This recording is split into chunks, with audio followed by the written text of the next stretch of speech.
Halo Sobat Pancasila, di sini kami kelompok 6 PKOB 25 akan membuat video pembelajaran tentang Pancasila sebagai ideologi negara Indonesia. Yang akan kita bahas pada video kali ini adalah definisi ideologi, fungsi dan makna sebagai ideologi terbuka, tantangan dan pengamalan, dan yang terakhir kesimpulan. Dan yang pertama adalah definisi ideologi. Ideologi adalah kumpulan konsep sistematis yang membentuk pandangan dunia, cita-cita, dan pedoman hidup seseorang atau kelompok yang mencakup ide, nilai, dan keyakinan yang menjadi dasar dalam bersikap dan bertindak. Secara harfiah, ideologi berarti ilmu tentang ide-ide yang membentuk cara berpikir dan bertindak untuk mencapai cita-cita tertentu.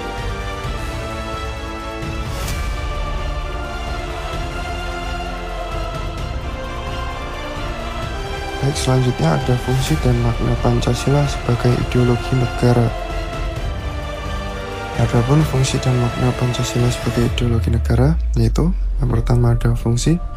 Fungsi yang pertama merupakan landasan dan pedoman hidup bangsa, yaitu mencakup berbagai aspek, meliputi yang pertama memberikan arah moral, menjaga persatuan dan kesatuan, mencapai keadilan sosial, dan menghadapi tantangan global. Kemudian yang kedua ada fungsi sarana pemersatu bangsa, yaitu menyatukan keberagaman, menciptakan identitas nasional, membangun kesadaran kebangsaan, dan menjadi pedoman dalam berinteraksi. Selanjutnya yang ketiga ada sumber dari segala sumber hukum, yaitu Pancasila sebagai sumber dari segala sumber hukum berarti bahwa semua hukum yang berlaku di Indonesia harus bersumber dan tidak boleh bertentangan dengan nilai-nilai Pancasila. Selanjutnya yang keempat ada mengembangkan dan memelihara identitas nasional.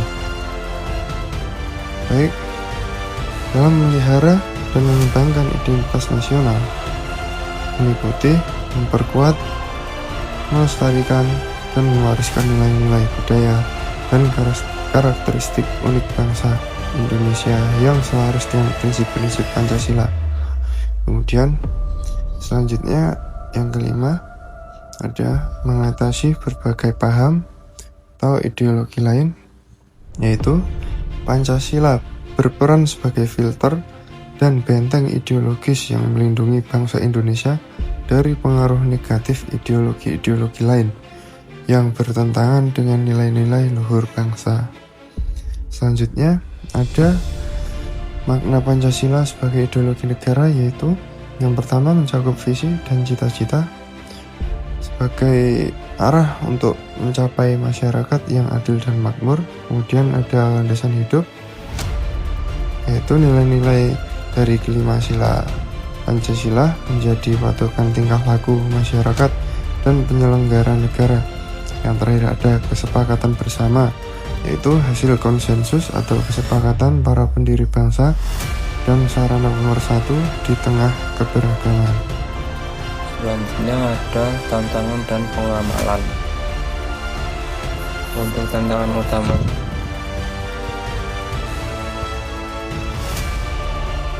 atau bisa dibilang liberalisasi atau komunisme yang melalui globalisasi.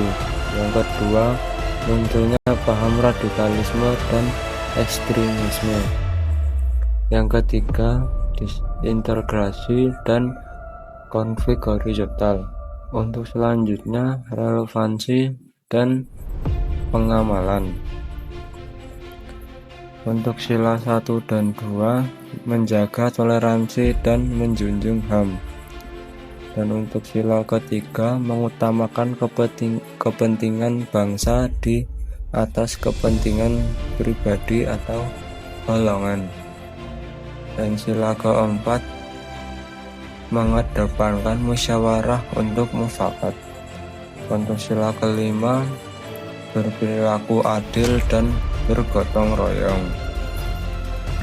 Pancasila sebagai ideologi terbuka memiliki definisi, yaitu nilai-nilai dasarnya tetap, tetapi implementasinya dapat berkembang dan beradaptasi seiring perubahan zaman dan perkembangan ilmu pengetahuan. Pancasila sebagai ideologi terbuka memiliki 3 dimensi keterbukaan, yaitu 1. Dimensi realitas. Dimensi realitas ini nilainya bersumber dari budaya dan kehidupan nyata masyarakat Indonesia. 2. Dimensi idealitas. Dimensi idealitas mengandung cita-cita luhur yang harus diwujudkan. Yang ketiga, dimensi normatif. Dimensi normatif ini menjadi norma dan acuan dalam perumusan peraturan perundang-undangan. Lalu ada implikasi Pancasila sebagai ideologi terbuka. Yang pertama, Pancasila dapat berkembang. Yang kedua, Pancasila dapat disesuaikan. Yang ketiga, Pancasila dapat mengakomodasi. Yang keempat, Pancasila dapat meningkatkan. Ciri-ciri Pancasila sebagai ideologi terbuka yaitu yang pertama ada dinamis. Pancasila dapat berkembang dan beradaptasi dengan perubahan zaman dan kebutuhan masyarakat.